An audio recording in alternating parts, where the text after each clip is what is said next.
Bienvenidos chicos a una nueva entrega de vídeos tutoriales para el manejo de Quantum Keys vinculantes a la materia de geomática 2. Ya quisiera tener la grabación hecha propiamente desde captura de pantalla en la laptop, pero el programa de grabación que se posee con el sistema Windows pues apenas permite grabar solamente o capturar lo que se muestra en pantalla principal y no permite capturar dentro de esa misma pantalla las ventanas secundarias que van a surgir poco a poco a medida que vayamos haciendo uso de este software. Por tanto, me veo obligado por el momento a seguir grabando estos tutoriales con cámara de celular, pero bueno, vamos a hacer lo posible para que la explicación sea entendible por todos, sea asequible y podamos mantener pues una ruta visual adecuada y para que me puedan seguir paso a paso, ¿no? Dentro de todo lo que vamos a hacer en los siguientes vídeos. ¿De acuerdo? Bueno, en el día de hoy, en este vídeo, lo que vamos a hacer es ya abordar la manera o el modo en cómo podemos generar shapes partiendo desde cero. Es decir, vamos a utilizar una base blanca, un proyecto virgen, para empezar a construir nuestros propios diseños y por tanto tener la capacidad de entrenar los recursos y las herramientas básicas de edición con el apoyo de ciertos comandos y del botón del mouse o de los botones, porque de hecho al momento de construir shapes el uso que hacemos del mouse es bastante intensivo porque prácticamente hacemos uso al mismo tiempo de los dos botones, principal y secundario. Bueno, para empezar, como pueden ver, voy a acercar la cámara tantito aquí a la ventana de la pantalla. Como vemos, el programa está arrancando en un código EPSG 4326.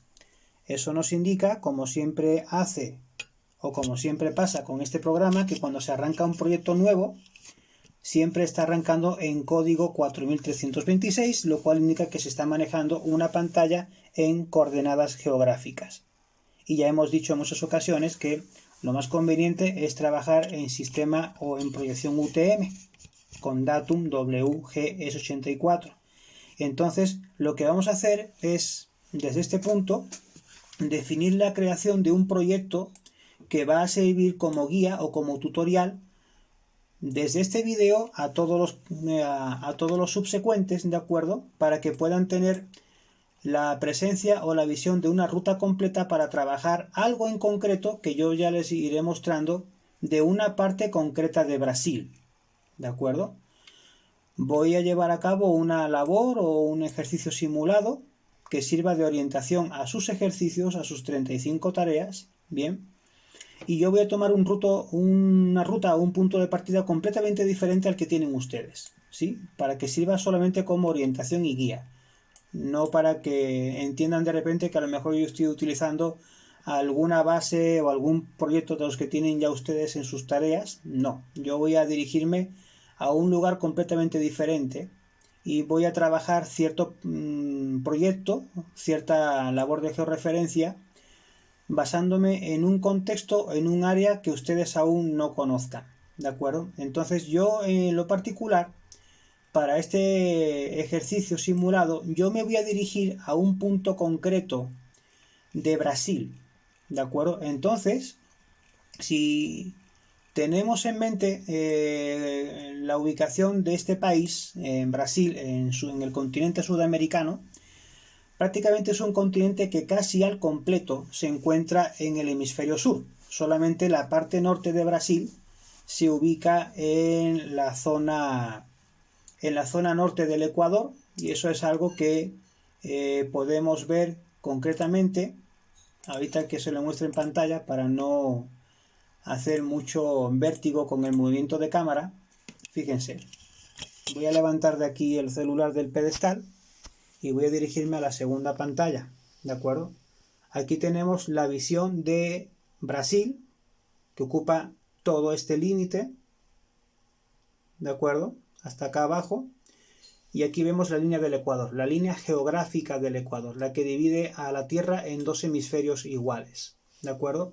Entonces, como pueden comprobar, buena parte de Brasil, o prácticamente la gran mayoría del país, se encuentra en hemisferio sur, y solamente esta franja de aquí arriba es la que se encuentra en hemisferio norte. Yo voy a trabajar una labor de proyecto como ejemplo dentro de Quantum GIS que se va a encontrar justamente en la parte sur del país, ¿de acuerdo? En el hemisferio sur de lo que hemos podido comprobar ahorita en la pantalla de Google Earth. En concreto, yo voy a dirigir mi sitio de proyecto para esta labor de simulación orientativa en esta serie próxima de videos a un punto de Brasil, a una ciudad que se llama Campo Grande. Campo Grande es un municipio que se encuentra pues en la parte sur de la Amazonia, ¿de acuerdo? Bueno, un poquito bastante más abajo justamente de la Amazonia, ¿de acuerdo? De lo que es en sí la selva amazónica brasileña, pero que es un municipio o una ciudad que está dentro de una zona de campos llanos muy fértiles, muy ricos en calor, en humedad, en agua. Por tanto, en esas partes de Brasil, pues los cultivos pues son inmensamente grandes y aparte pues son muy fructíferos, son muy productivos. Entonces vamos a dirigirnos a realizar un proyecto que se va a situar en el municipio de Campo Grande, ¿de acuerdo? Dentro de lo que se conoce como el área o la región Mato Grosso del Sur, muy cerca del río Paraná. Ese municipio o esa localidad, Campo Grande, se encuentra dentro del uso 21 banda K, ¿de acuerdo? Banda K. Y dijimos en un vídeo anterior que cuando tenemos que llevar a cabo una labor de reproyección de la ventana de Quantum GIS de un sistema geográfico a un sistema UTM, necesitamos tener la consideración de cuál vendría siendo el lenguaje de proyección al que tenemos que adaptar nuestra sesión de trabajo.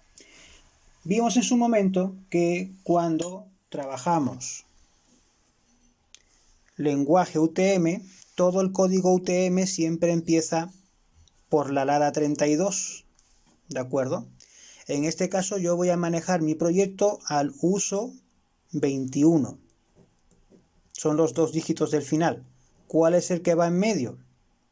Bueno, estoy en la banda K y hay que recordar que mientras estemos entre la banda A y M, estamos justamente en el hemisferio sur, lo cual conlleva que este dígito intermedio sea un 7. Si yo estuviese manejándome en una banda situada entre las letras N y Z, yo me estaría moviendo en el hemisferio norte, lo cual empujaría a que este dígito intermedio fuese un 6. Pero como estoy en banda K y la banda K se encuentra entre A y M, estoy por tanto en el hemisferio sur y aquí corresponde colocar por tanto el dígito 7. Por lo tanto, el código EPSG 32721 es el que yo tengo que configurar acá abajo, en principio, para reproyectar el código de sesión de trabajo en Quantum GIS. Entonces lo que hago es lo siguiente. Voy a colocar ahí la visión de la ventana y vengo con el mouse, pico acá, donde está el botón código EPSG, para habilitar la vista de la biblioteca. Vamos a poner esto un poquito más derecho, ahí, para que se vea completo. Cuando la biblioteca arranca, vemos que siempre aparece bloqueada. No tengo acceso al banco de información de lenguajes de proyección que se oculta en esta ventana de abajo. Por lo tanto, lo que tengo que hacer es dar clic. Voy a apagar esta notificación que me está dando un poquito de lata. Listo. Voy a dar clic aquí en este botón superior en donde se me permite habilitar la transformación del sistema de referencia de coordenadas, y cuando palomeo ese cuadrito ya tengo el acceso abierto, el acceso libre a la biblioteca de proyecciones. Lo que hago es cerrar el sistema de coordenadas geográficas y dejar a la vista y a disposición del usuario la biblioteca de sistemas de coordenadas proyectadas. Para localizar los códigos 32, yo tengo que mandar la barra de desplazamiento prácticamente hasta abajo, ¿ok? Entonces aquí voy a llegar a un punto en el que voy a tropezar con que hay sistemas importados. Bueno, me vengo un poquito hacia arriba con el scroll del mouse, subo un poquito y aquí empiezan a aparecer, ¿ven? WGS84, sistema UTM. Tengo que localizar el uso 21. Vamos subiendo tantito. Ahí está, el par 21. 21 norte, 21 sur.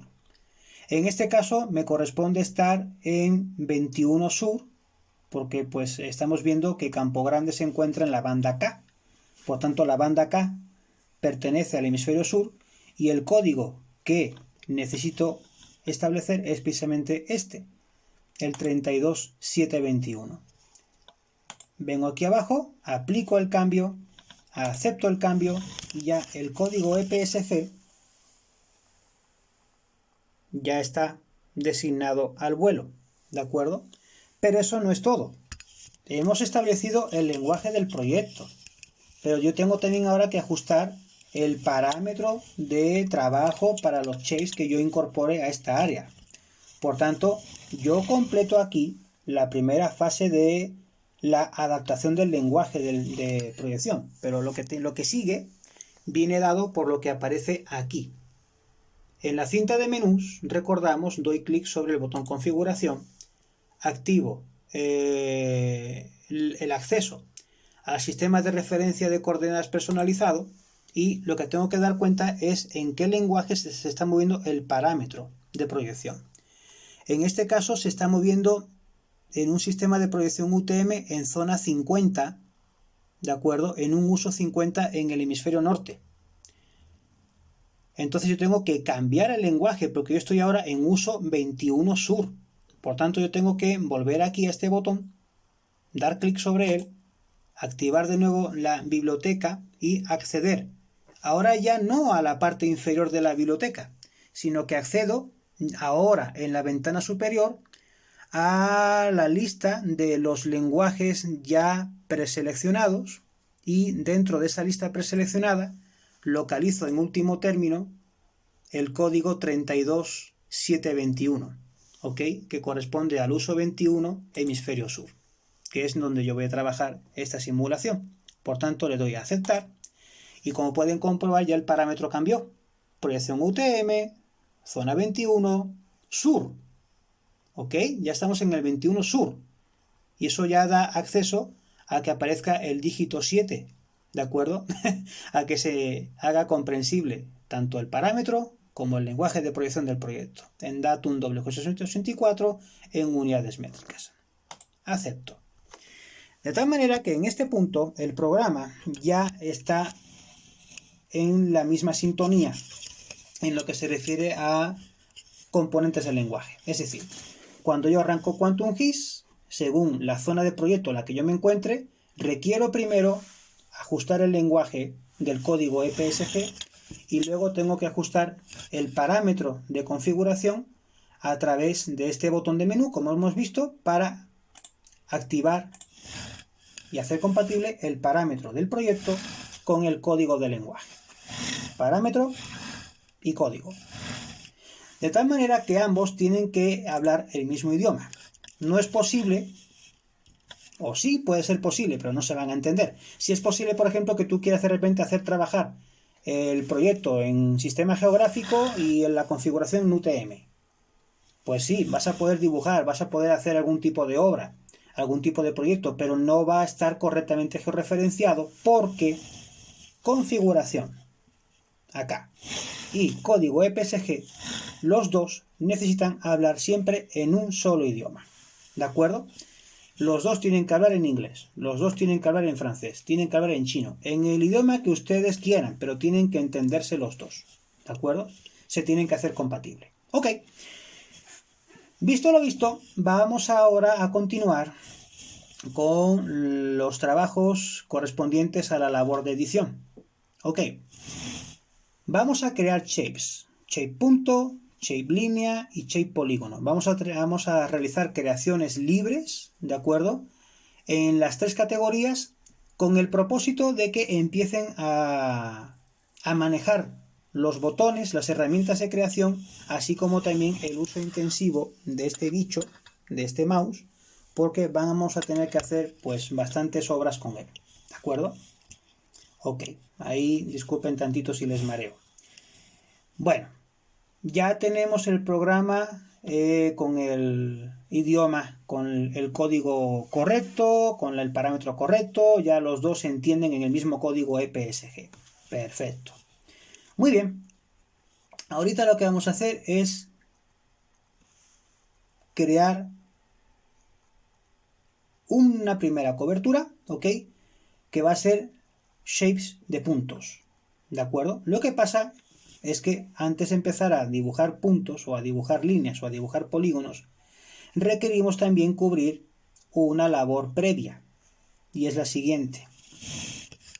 Cuando yo estoy en disposición de engendrar un proyecto nuevo, ese proyecto va a generar shapes, va a generar capas, va a generar muchos archivos de múltiple información. Entonces, para evitar que esa información quede por ahí totalmente regada o desperdigada en el disco duro sin ningún tipo de razón y sin ningún sentido y sin ningún ser, yo necesito previamente generar espacios dentro de mi disco duro en donde yo pueda crear carpetas que almacenen las informaciones, los archivos y los datos de todo aquello que yo vaya creando aquí en esta pantalla. Por tanto, si yo estoy ahorita en disposición de generar un proyecto simulado dentro de una ciudad de Brasil que se llama Campo Grande, previamente a la labor de proyecto voy a dirigirme pues a una cierta parte de mi disco duro. Voy a, por ejemplo, a generar una carpeta dentro de mis materiales del CEC4-3. Voy a llegar, por ejemplo, a contenidos didácticos de Geomática 2 y dentro de esta carpeta pues voy a generar una nueva carpeta que se va a llamar Práctica QGIS Brasil, ¿de acuerdo? Brasil, Campo Grande.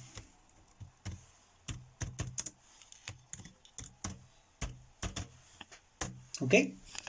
Y todo lo que yo genere respecto a este proyecto simulado dentro de la ciudad de Campo Grande en Brasil, todo va a quedar circunscrito al interior de esta carpeta que yo acabo de generar con la intención de reservar a ese espacio todos los elementos y todos los materiales de trabajo que yo voy a formular a través de este proyecto.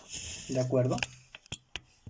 Ok, seguimos. Minimizo la ventana del explorador y regreso a la ventana de Quantum. Ya tengo creada la carpeta, ya he reservado el espacio para almacenar ahí dentro todo lo que voy a crear ahorita en esta sesión de trabajo.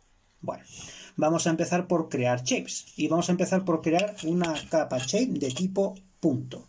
Bien, voy a acercar la cámara al monitor para que den cuenta de lo siguiente.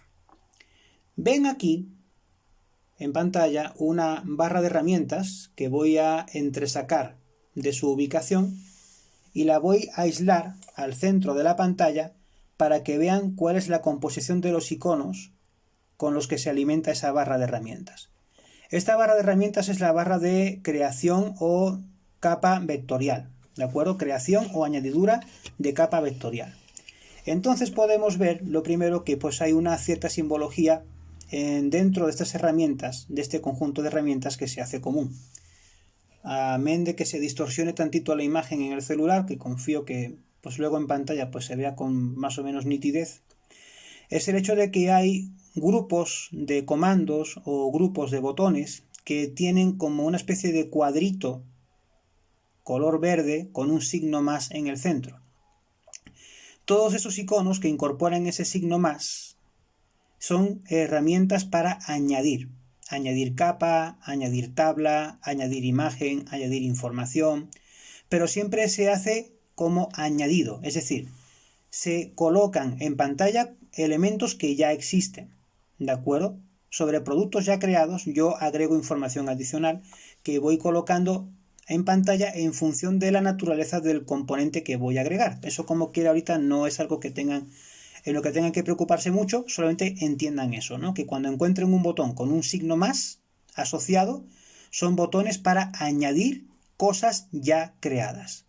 Bien, lo nuestro no es añadir algo creado, lo nuestro es crear algo nuevo, ¿ok? Entonces tenemos que dirigirnos a los botones que contienen ese cuadrito, pero ahora no en color verde, sino en color amarillo o en color yema de huevo, que incorporan al interior como una especie de asterisco, ¿de acuerdo? Entonces, este botón, que tiene forma de o apariencia de raíz cuadrada, con ese cuadrito color yema, dice nueva capa de archivo shape. Entonces, ese es el botón que tenemos que presionar. Voy a regresar la barra de herramientas a su sitio. Gracias. Lo que voy a hacer es darle clic a ese botón, nueva capa de archivo shape, para generar mi primera creación. Mi primera creación va a consistir en una capa shape tipo punto, ¿de acuerdo? Como pueden ver aquí, yo tengo a disposición las tres tipologías básicas de creación vectorial: punto, línea y polígono. Vamos a empezar con la de punto. La capa tipo punto siempre se va a guardar con una codificación de archivo tipo UTF-8. Esta configuración de archivo nunca se va a mover, ¿de acuerdo? Ese botón lo van a omitir, no van a hacer nada con él. ¿Por qué? Porque cuando yo guardo un archivo shape con codificación UTF-8, lo que hago es generar un archivo shape que va a tener la posibilidad de ser polivalente en muchos otros programas. Es una codificación genérica, ¿de acuerdo? Es como una medicina similar, ¿de acuerdo? Lo mismo pero más barato. En este caso es lo mismo pero gratis y para colmo polivalente. Lo que sí hay que dar cuenta es de lo que se dice a continuación.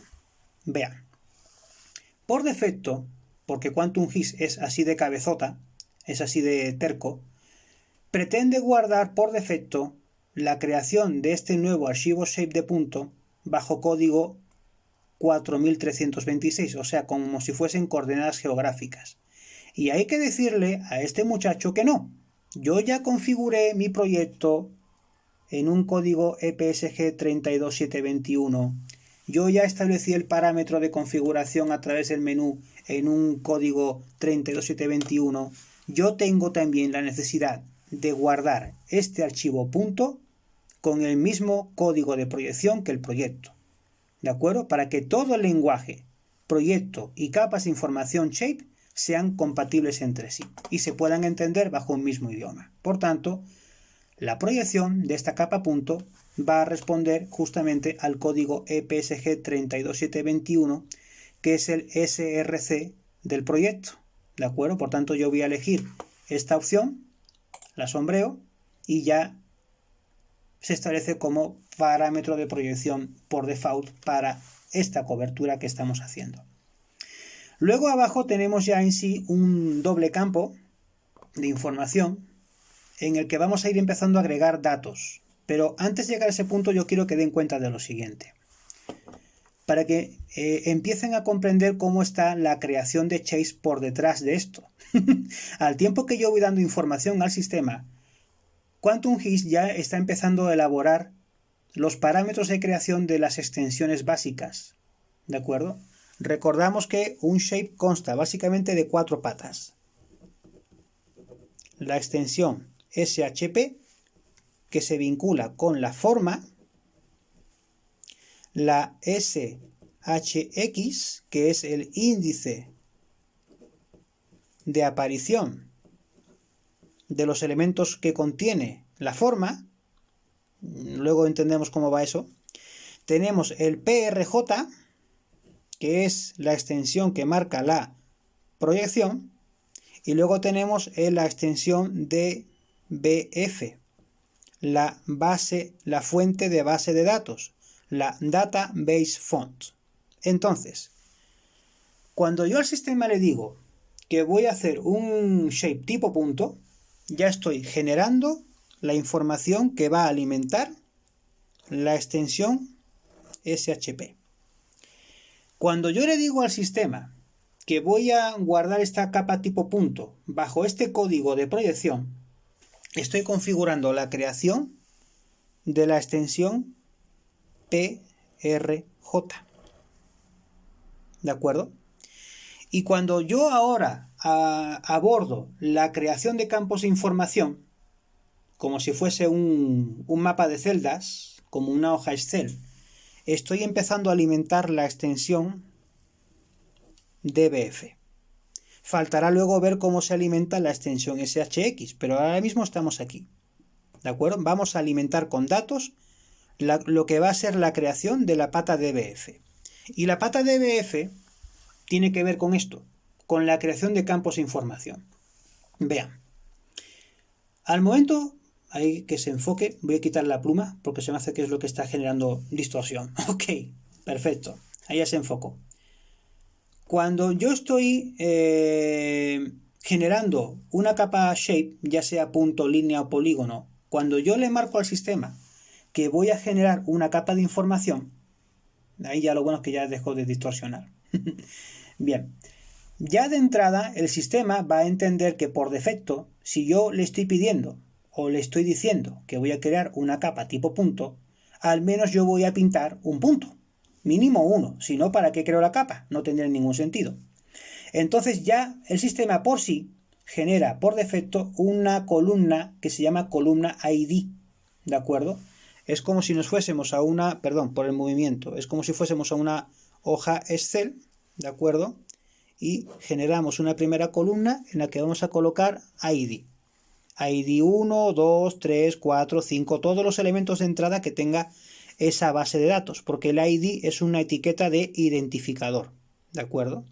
Entonces, por default, el sistema entiende que yo voy al menos a pintar un punto, y él ya, de entrada, determina la creación de esa primera columna para etiquetar el o los elementos geométricos que yo voy a describir posteriormente en pantalla.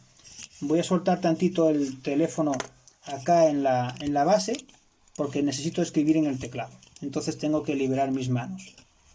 A ver si hay modo de que el soporte se quede fijo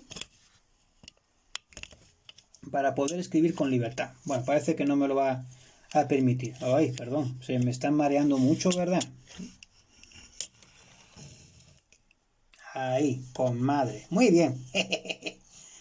Ok, perfecto, ya liberé mis manitas. Vamos a ver, entonces, al momento de yo establecer, por ejemplo, la descripción o al momento de dar, por ejemplo, datos de información sobre puntos en un mapa, vamos a pensar primero qué es lo que se puede simbolizar con puntos en un mapa.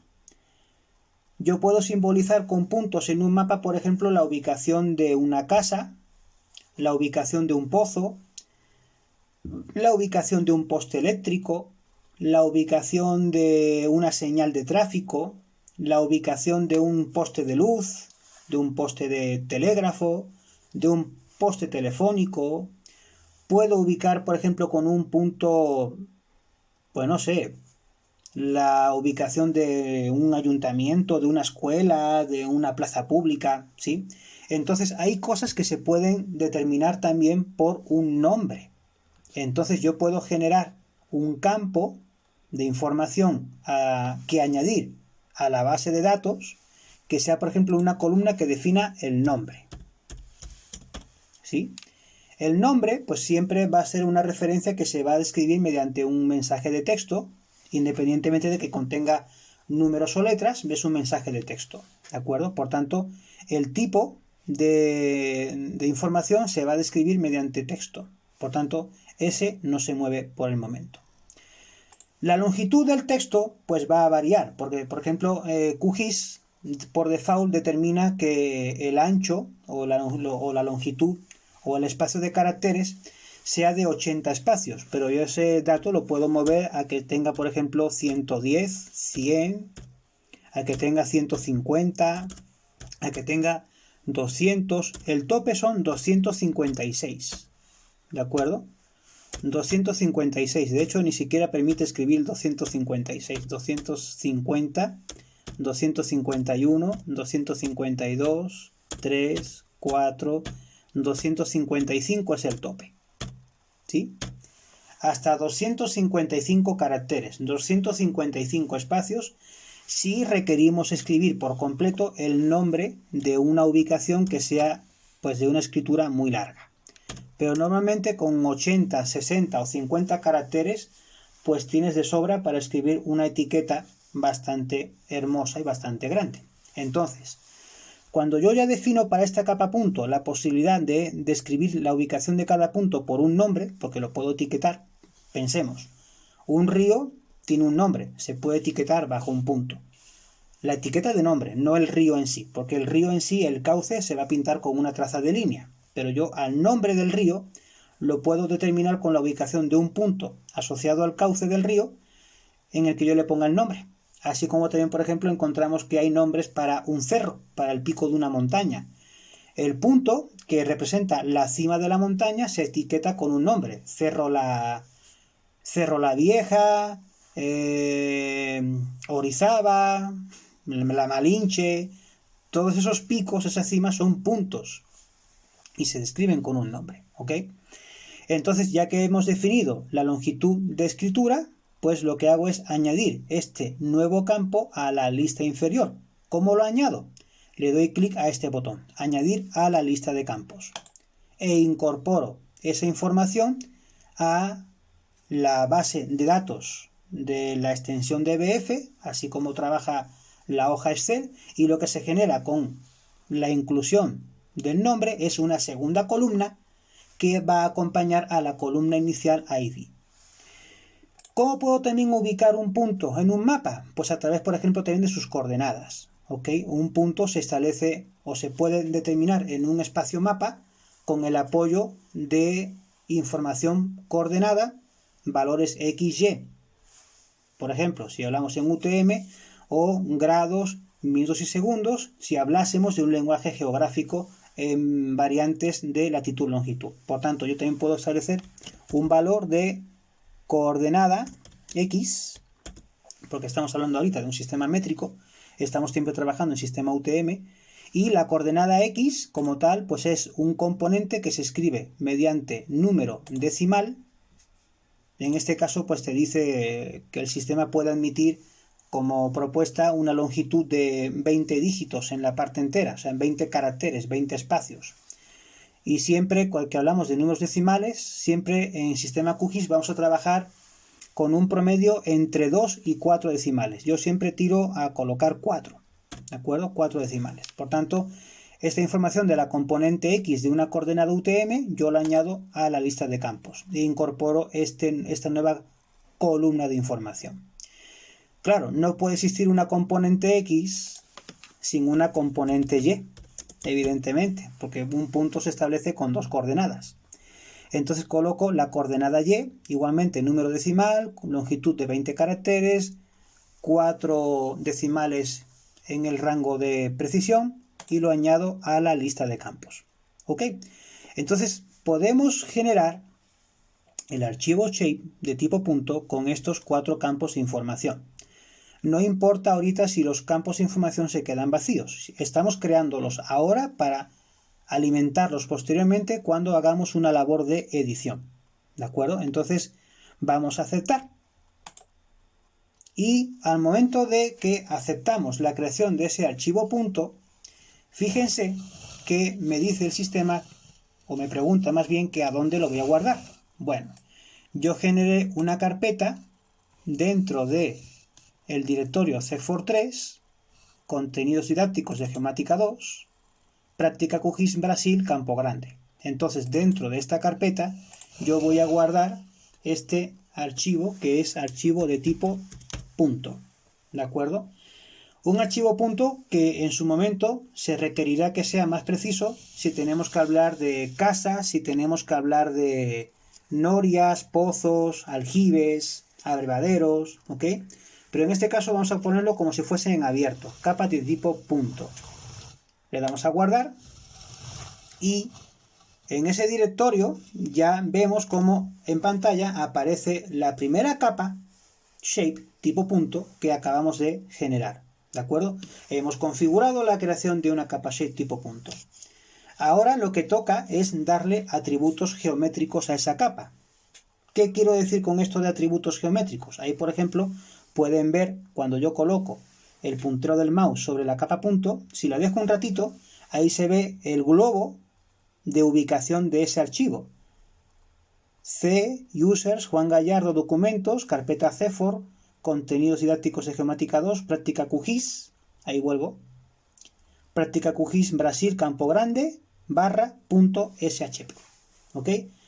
O sea, QGIS siempre guarda memoria y registro, como si fuese acta notarial, de todos y cada uno de los movimientos que ejecuto en este programa. Ubicación de archivo, hora de creación, hora de modificación, hora de cierre, hora de edición, hora de clausura, reubicación de archivo, todo lo tiene siempre bajo control, todo. O sea, no se le escapa un mínimo detalle, así que es imposible que a este programa le puedan hacer un fraude. Ya me explico con lo que quiero decir, ¿no? Ok, perfecto. Bueno, entonces ya hemos creado la capa punto, pero como pueden ver, el espacio de trabajo sigue vacío. En la ventana no hay nada todavía hecho. ¿Por qué? Porque lo único que hemos hecho es crear el archivo, el componente digital. Lo que pasa es que tenemos que alimentarlo con información gráfica. Se ha creado un archivo punto, pero está, digamos, con contenido vacío. Por tanto, hay que alimentarlo con información gráfica. ¿Cómo se hace eso? Ahora viene la segunda parte. Ahora vamos a pintar. Ya hemos generado la capa punto, ahora vamos a pintar puntos.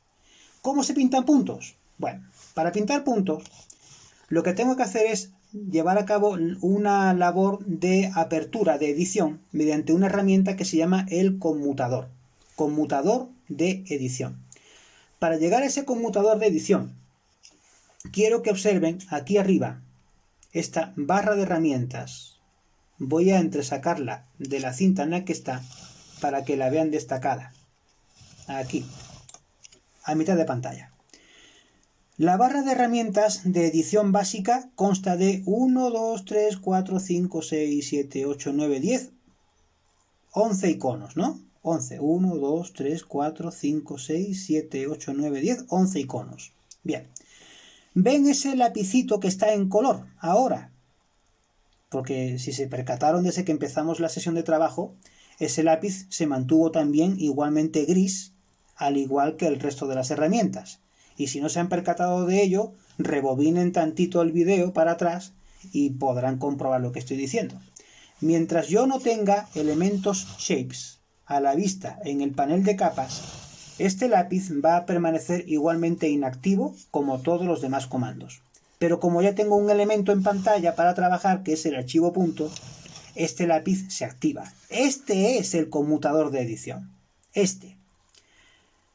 ¿Ok? Entonces voy a recuperar la barra de herramientas de edición y la voy a colocar originalmente en su sitio, ahí donde yo siempre la tengo guardada, y voy a dejar la cámara aquí para que den cuenta de cómo puedo llegar a esa herramienta. Para activar la conmutación de edición yo tengo dos vías. Primero, presiono con el botón principal del mouse sobre la capa shape de tipo punto y ven que se sombrea en azul. A partir de ahí yo puedo hacer dos cosas. O voy directamente al lápiz y hago clic, o en todo caso, sombreando la capa punto, doy clic con el botón secundario del mouse y activo la conmutación de edición desde este acceso directo.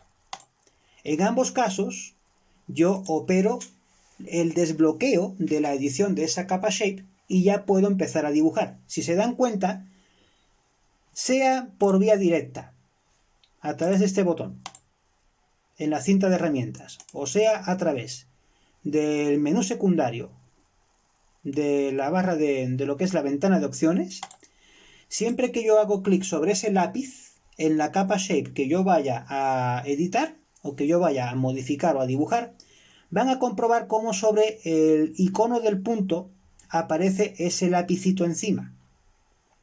¿Se dan cuenta? Cuando ese lápiz se muestra en pantalla sobre el icono de la capa shape que yo vaya a trabajar, significa que en ese momento la edición está abierta, es decir, la capa está desbloqueada para que yo pueda ejercer cambios, modificaciones y apariencias dentro de lo que es la ventana de trabajo. Entonces, ahorita que ya la tengo habilitada, voy a dibujar puntos. ¿Cómo se dibujan puntos? Sencillo. Voy aquí a la pantalla, vamos a poner un poquito derecha, así. Voy aquí a la pantalla y coloco clic. ¿Ven que no? No es tan rápido, muchachos. ¿Por qué? Porque no solamente es cuestión de editar la conmutación. Ahorita tengo que venir acá arriba y se dan cuenta que en la barra de herramientas ya se han activado o se han hecho en colores otros comandos que antes estaban en gris. Bueno, a dos iconos a la derecha del lápiz encontramos este botón, añadir objeto espacial. Y ven que tiene ese icono con el cuadrito color yema de huevo que permite crear objetos desde la nada. Y ahí se simboliza con 3 puntos. ¿Ven la herramienta? Ok. Doy clic sobre la herramienta y ahora sí, muchachos, vengo a la pantalla y como pueden ver, en la transición de la barra de herramientas hacia la pantalla, la flecha del cursor se convierte en una mira, como si fuese la de un rifle. ¿De acuerdo? Entonces ahora sí estoy en disposición de pintar puntos. Por ejemplo, en esta esquina de acá voy a pintar el primero. Clic. Y fíjense que cuando yo ya en automático establezco el clic para la creación del primer punto, aparece esta ventana al centro de la pantalla en la que me piden que al menos establezca el ID del primer punto. Y como es la primera creación geométrica, yo le coloco ID 1 de entrada. Y aceptamos. De los otros campos de información no me preocupo todavía. Más adelante aprenderemos cómo se edita y cómo se llenan los campos de información. ¿De acuerdo? Ahorita lo que me interesa es que creen puntos. Entonces el primer punto soporta el ID número 1. Acepto. Y ya el primer punto se hace visible en pantalla. Me vengo por acá arriba, vuelvo a disparar con el mouse. ID número 2. Acepto. Voy a hacer otro punto. ID número 3. Tercer punto. Acepto. Vengo por acá. Otro clic. ID 4. Acepto. Cuarto punto. ID 4. Vengo por aquí. Número 5. ID 5. Acepto. Vengo por acá. ID 6. Acepto. Vengo por aquí abajo. ID 7. Acepto. Vengo por aquí. ID 8. Acepto. Otro punto. 9. Acepto. Otro punto. 10. Acepto. Otro punto. 11. Acepto. Otro punto. 12. Acepto. ¿Sí? 13. 14. 15. Y así me la puedo pasar toda la vida. Pero para que no se me aburran, voy a parar ahí. Hasta el 15. ¿Ok? Pero ya dentro de... Y aquí me voy. Internamente, ese archivo shape tipo punto ya ha generado 15 líneas de información en la columna ID. Tantas líneas de información como puntos he pintado. ¿De acuerdo? Entonces ahí ya tenemos una manera comprensible de entender cómo el sistema va alimentando con datos la extensión dbf de este archivo shape. ¿De acuerdo? Bueno, ya pintamos 15 puntos. Creo que ya son suficientes. Por tanto, yo ya digo, aquí me canso, ya no voy a pintar más puntos. Voy a cerrar la edición. Voy a volver a bloquear la capa para que no se me borre ni se me modifique nada de lo que yo acabo de crear. ¿Cómo le hago? Bueno, regreso a la capa punto que permanece activa, la selecciono y regreso al lápiz para volver a darle clic a la conmutación de edición y como van a ver acá, se va a borrar el lápiz. Pero antes me va a preguntar el sistema. ¿Quiere guardar los cambios en la capa punto? Le voy a decir sí, guardar. Entonces, ¡voilà! Ya no hay lápiz. se volvió a cerrar la edición, volvió a bloquearse la configuración del archivo y por tanto ya no tengo posibilidad de pintar más puntos porque acabo de bloquear la edición. Si yo quisiese seguir haciendo puntos en una siguiente sesión, no tengo más que volver a darle clic, o sea, selecciono la capa punto, vuelvo a darle clic al lápiz, vengo a este icono de acá, a esta herramienta de aquí, para seguir añadiendo puntos. 16, 17, 18, 19, 20, es decir, no tengo por qué atragantarme en pintar puntos durante todo un día si no tengo tiempo para acabar con todo el trabajo de una vez. Yo puedo hacer que la capa punto pues pueda ser completada en distintas sesiones, porque así yo tengo el modo de trabajar la conmutación de edición en varias etapas, en varias fases, ¿de acuerdo? Ahorita ya la capa punto ya se alimenta con 20 líneas de ID, 20 entradas dentro de su pata DBF, tantas como puntos hay en pantalla, ¿de acuerdo? Entonces, si yo voy de regreso a la ventana del explorador de archivos, van a ver que dentro de la carpeta Práctica QGIS Brasil Campo Grande ya existe una capa de punto con todas esas extensiones: la CPG, la DBF, la PRJ, la QPJ, la SHP y la SHX. Recordamos que DBF, PRJ, SHP y SHX son las 4 patas principales. Las otras 2 que ya agrega el programa, como son CPJ y QPJ, pues esas son ya extensiones secundarias que ahí también tienen que permanecer, ¿ok? Ni modo que las estemos moviendo. Todo forma parte del mismo conjunto, ¿ok? Bien, minimizamos la ventana del explorador y regresamos a la ventana QGIS. Ya hemos creado una primera capa de punto, ¿de acuerdo? Ahorita vamos a crear una capa de tipo línea, ¿vale? Una capa lineal. ¿Cómo hago para crear una capa shape de línea? Pues lo mismo que empezamos haciendo la capa punto.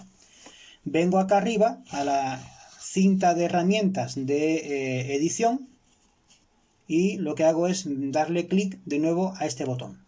Nueva capa de archivo shape. Al mismo icono que tiene forma de raíz cuadrada, ¿de acuerdo? Vean, lo pongo más cerquita por si no lo percibieron bien. A este. Nueva capa de archivo shape. Pico otra vez ahí. Se abre de nuevo la misma ventana que teníamos antes para punto. Lo que pasa es que ahorita en lugar de elegir punto yo voy a elegir línea.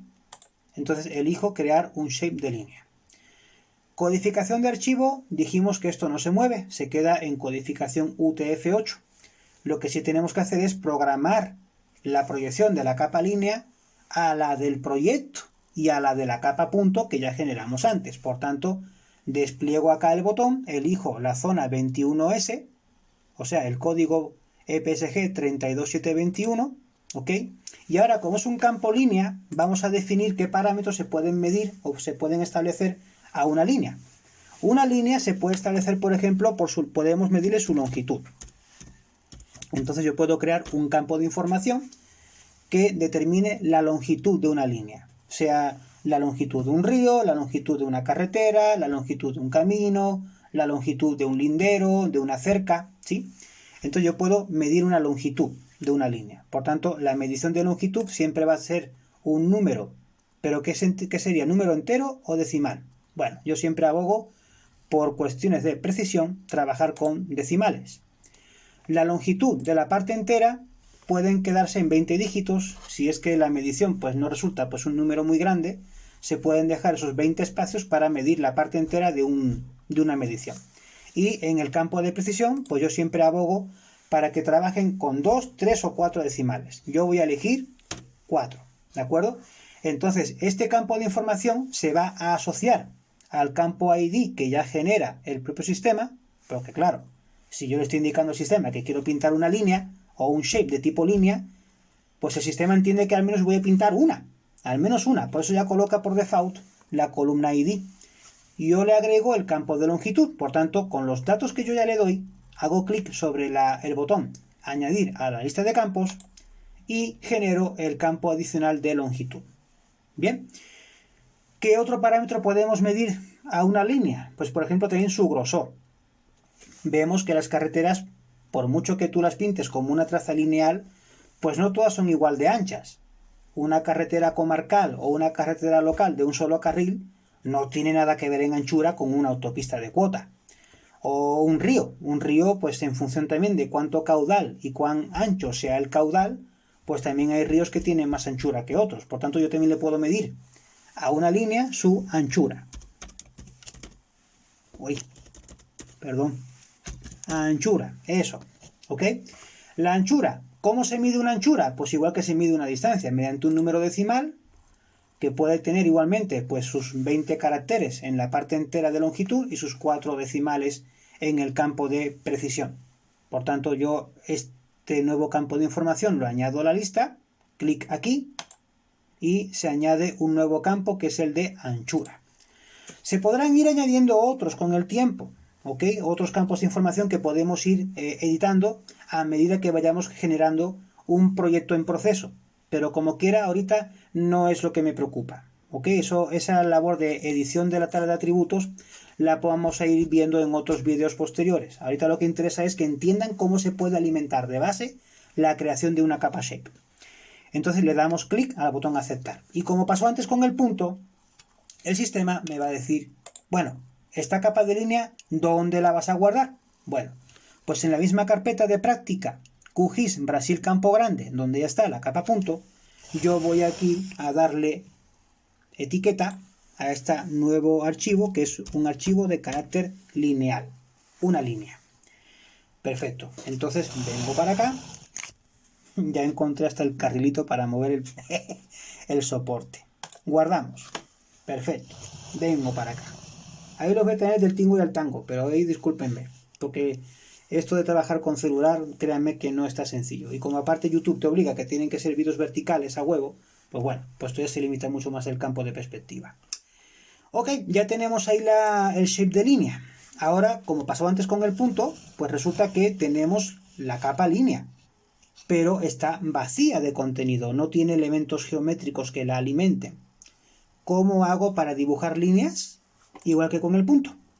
Selecciono la capa shape línea, vengo aquí al lápiz, abro la conmutación de edición, lo cual se simboliza con la aparición del lápiz justo sobre el icono de la línea, y vengo aquí arriba y le doy clic a esta herramienta que está siempre dos iconos a la derecha del lápiz. Añadir objeto espacial. Entonces yo le doy clic a la herramienta añadir objeto espacial y voy a empezar a hacer clic, clic, clic, clic, clic, clic, clic con el botón del mouse. Voy pintando mi primera línea. Todo lo grande, todo lo corta, todo lo recta, todo lo curva que ustedes quieran, pero que les sirva de entrenamiento para que se manejen con el mouse. Ahí se acaba la primera línea para mí. Entonces, completo la primera línea y siempre he estado secuenciando clic, clic, clic con el botón principal. Para completar el trazo de una primera línea, ahora sí, le doy al botón secundario y abre la ventana ID. Por tanto, como es mi primera línea, es el ID número 1. Acepto. Voy a pintar otra línea.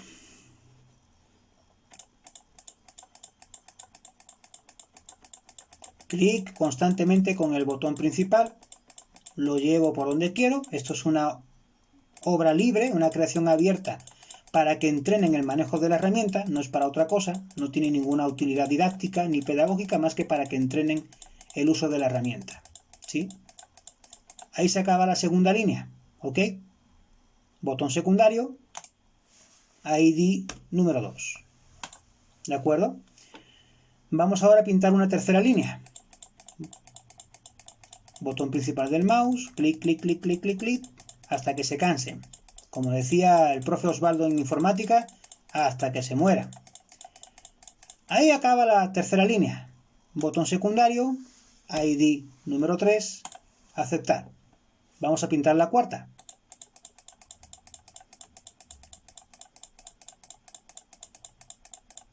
Hasta ahí llega. Botón secundario, ID 4. Aceptar. Estamos pintando la quinta línea, señores. Señoras y caballeros. Quinta línea. Ahí se acaba la quinta línea porque así me da la gana. Digo, botón secundario, ID número 5. Ahí te va. Voy a hacer la sexta línea. Puedo pintar millones, pero solamente es cuestión de que tengan la noción o la indicación o la orientación básica para que ustedes hagan sus propios ejercicios. Ahí se detiene la sexta línea. Botón secundario, ID número 6.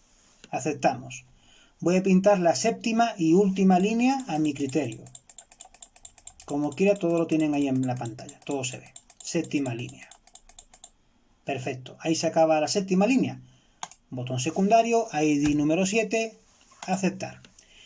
Yo ya considero que en este punto ya pinté muchas líneas, ya me cansé de hacer trazos. Ahorita lo que voy a hacer es decir al sistema que aquí se cierra la edición de la capa línea. Por tanto, yo lo que vengo es aquí, o puedo venir aquí a la capa línea con el botón secundario del mouse y apagar la conmutación desde el menú, o dirigirme directamente al botón del lápiz y aquí que no se veía, aquí vengo y apago el lápiz desde acá, ¿sí?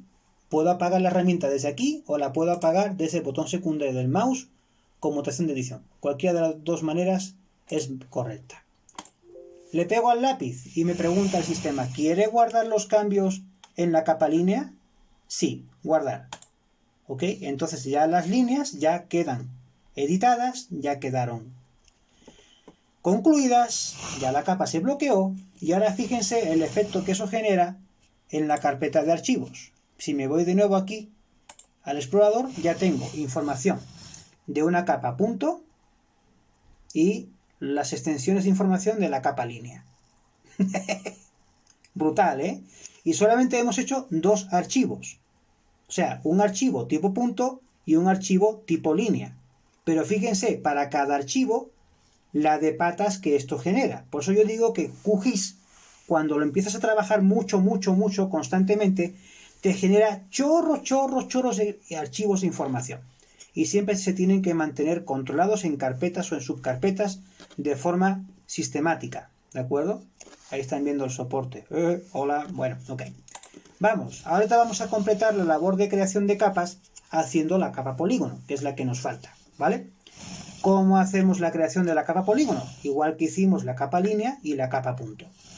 Venimos aquí arriba a la barra de herramientas de edición Shapes y lo que hago es venir aquí hasta esta herramienta que tiene forma de raíz cuadrada, que ya conocemos, nueva capa de archivo Shape. Ok, le doy clic a ella y aparece de nuevo la consabida ventana de configuración. Lo que sucede que en este caso, ahorita vamos a trabajar la creación de una capa shape tipo polígono. Ahí, que se mantenga de pie. Perfecto. Vamos a crear una capa tipo polígono. Elegimos la tercera categoría. Ya sabemos, la codificación se queda como está. Tenemos que adaptar el lenguaje de proyección de la capa polígono al mismo lenguaje que el proyecto, o sea, a la 32721. Perfecto. Y ahora, cuando hablamos de una capa poligonal, pues podemos también, por ejemplo, tener presente cuál sería su superficie, la superficie de un polígono, o el área, así como lo quieran escribir, no importa cómo lo pongan, área o superficie. ¿Y el área o superficie cómo se mide? Pues se mide con datos numéricos de carácter decimal, que se pueden quedar igualmente pues con 20 caracteres en la parte entera y 4 decimales en el campo de precisión. Recuerden que al momento de marcar precisión se recomienda que sea entre 2 y 4 decimales. Bien, esta información la vamos a añadir a la capa de datos de información, a la lista de campos, a través del botón añadir. Tómale, ahí está. ¿Qué le podemos también medir, por ejemplo, a un polígono? Pues el perímetro. El perímetro, ok, también se representa mediante un dato numérico de carácter decimal, con 20 dígitos en la parte entera, y 4 dígitos en la parte de precisión. Perfecto, pues así como se va, lo añadimos a la lista de campos.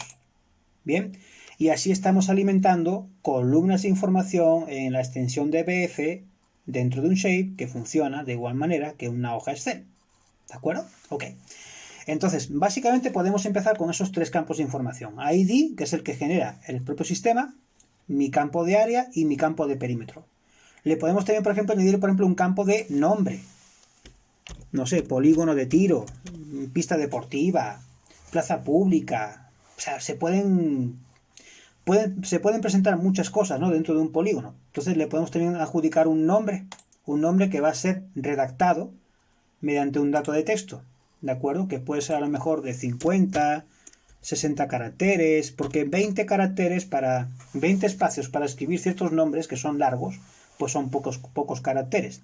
Entonces siempre se conviene que cuando son datos de texto le incluyan más espacio, no los 20 de origen, súbanle a 40, súbanle a 50, súbanle a 60 y añadimos a la lista de campos, ¿ok? Entonces, así como está, aceptamos la creación de ese archivo shape tipo polígono y dentro de la misma carpeta de práctica QGIS Brasil Campo Grande, donde ya tenemos un archivo línea y un archivo punto, vamos a generar el archivo polígono. Guardamos. ¿Ok? Ya tenemos el tercer elemento o la tercera categoría de shape en pantalla. Empezamos con punto, seguimos con línea y acabamos de crear la capa polígono. Y ya ven cuál es el icono que representa a cada una de las 3 categorías. El punto es un punto, la línea es una línea y el polígono pues es un cuadrado.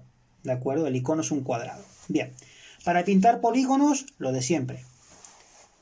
Selecciono la capa polígono, ahí que se vea, y puedo conmutar la edición o a través del botón secundario del mouse en esta barra de opciones o directamente marcar polígono y darle clic al lápiz acá arriba. Ahorita, como pueden ver, el icono para crear polígono no tiene forma de punto ni tiene forma de raíz cuadrada, tiene una forma de un frijol, ¿ok? Pero siempre esa herramienta de creación de puntos la van a encontrar 2 comandos a la derecha del lápiz de conmutación. 2 comandos a la derecha. Entonces le doy clic al frijol, añadir objeto espacial, y me vengo al área de trabajo a pintar polígonos. Y para que vean lo malo que soy, voy a pintar polígonos encima de los puntos. Y ya van a dar cuenta luego por qué. Entonces, en este lugar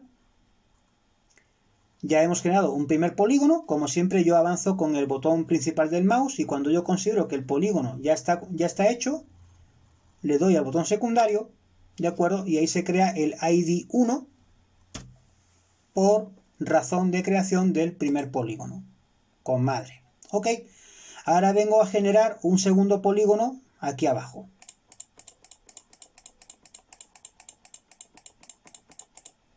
Y yo considero que hasta ahí llega, ¿de acuerdo? Entonces yo creo ahí el polígono número 2. Muy bien. Ahorita vamos a generar un tercer polígono por acá arriba.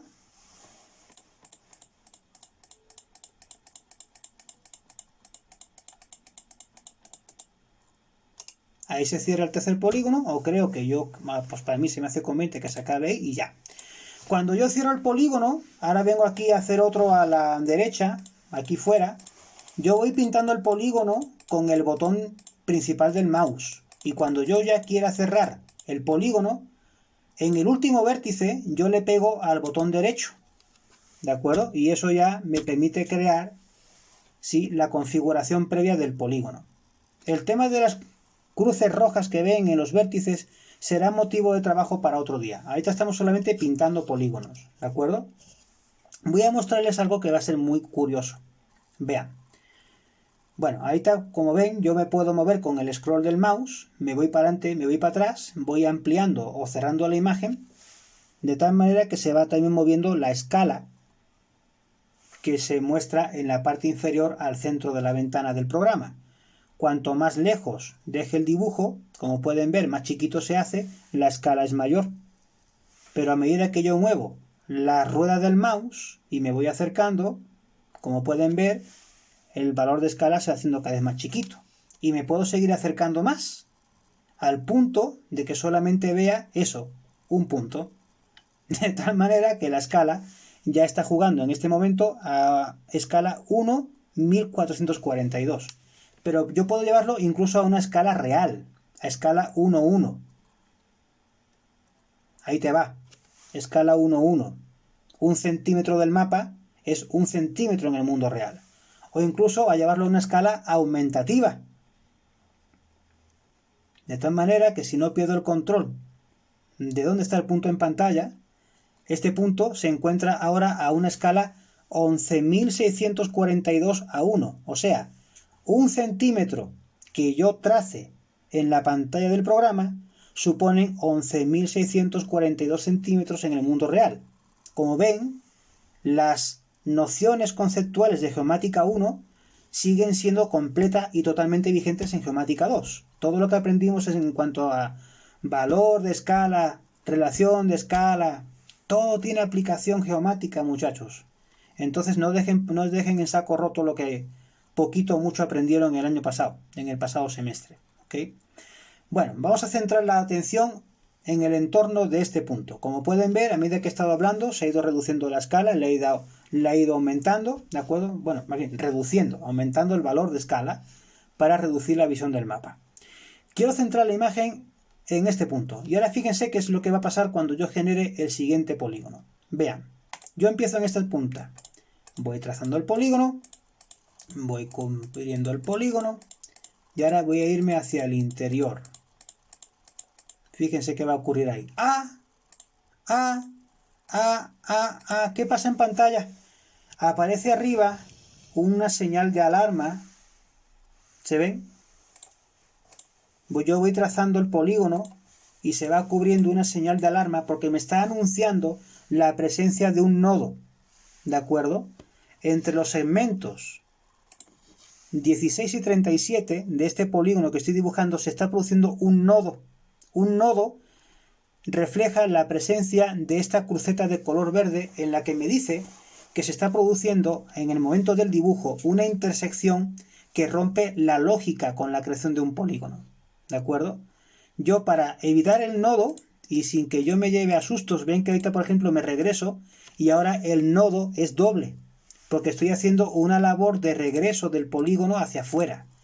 Pero al momento en el que esta línea, en el que este trazo que viene dibujando el polígono salve la ruta de este trazado, va a dejar de existir el nodo y por tanto yo ya, como ven, me libro de esa preocupación. Cuidado con eso, no se asusten cuando les aparezca el nodo si de repente están haciendo algún tipo de polígono bastante feo, irregular. Contemplen que la creación de un polígono no puede generar espacios vacíos al interior, ¿de acuerdo? O sea, no pueden haber polígonos que haya donde tengan líneas que intersecten y generen espacios vacíos dentro, porque eso es lo que anuncia la presencia de un nodo, ¿sí? Entonces yo guardo aquí por ejemplo, como ID 8. No me acuerdo ya en qué ID estoy, con tanto que vengo platicando, pero voy a darle un ID 8 para no estorbar con los anteriores. Ese era el ID 1, 2, 3, 4, 5. Bueno, era el ID 5, no importa. Yo ya lo llamé 8. ¿Ok? Voy a hacer otro polígono, así también medio raro, para que vean la presencia del nodo. Me vengo por aquí, vengo a este otro punto. Ahí, perdón, ya me estoy yendo mucho de zoom. Aquí, este punto. Genero otro polígono y ahora voy a hacer otro nodo. ¿Ven?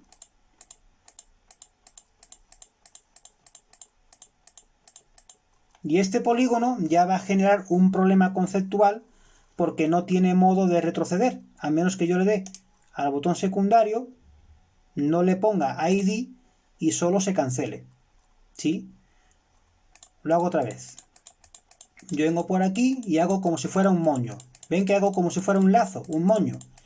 Este polígono ya no tiene solución real, porque ya cualquier elemento que yo genere como nuevo vértice siempre va a engendrar un campo vacío.